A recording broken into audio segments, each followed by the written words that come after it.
From the 20th Century Children's Book Treasury, selected by Janet Schulman.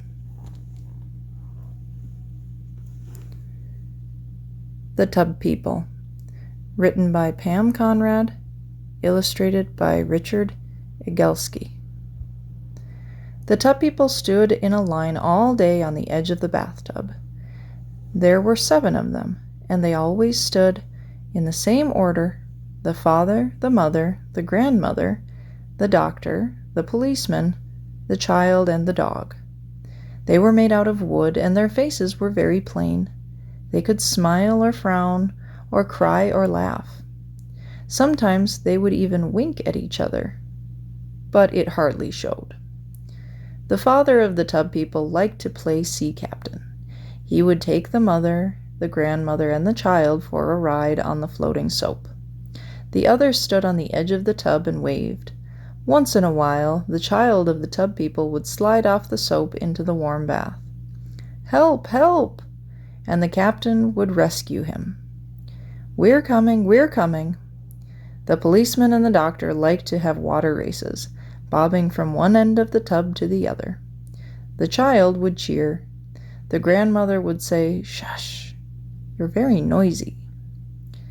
When bath time was over, the Tub People always lined up on the edge of the bathtub. The father, the mother, the grandmother, the doctor, the policeman, the child, and the dog. But one evening, the bath water began rushing down the drain before they were lined up, pulling all the Tub People this way and that. The soap danced over to the drain, turning and turning at the top of the whirlpool. Standing on the soap, getting dizzier and dizzier, was the child of the Tub People. "Help! Help!" But this time his father could not save him. And the tub child disappeared down the drain without a sound. The tub mother pressed her face to the grating. She looked and looked for her tub child, but she could not see him.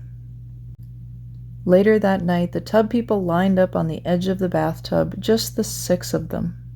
The soap was soft and back in the soap dish.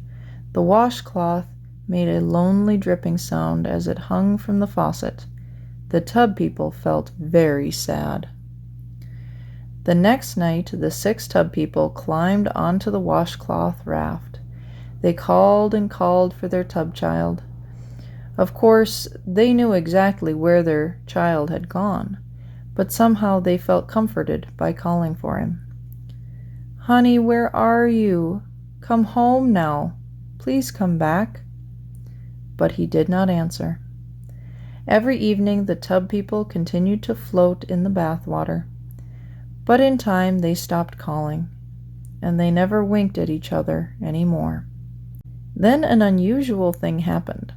The bath water began going down the drain slower and slower.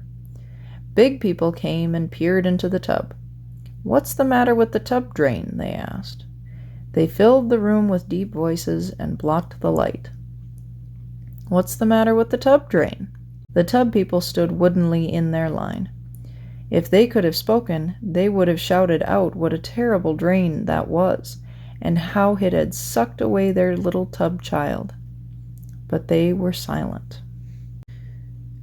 That afternoon, a big man came and pried off the drain cover, grunting as he worked. He shone a light down the drain and frowned. Then he pushed in a long wire and jiggled it up and down, up and down.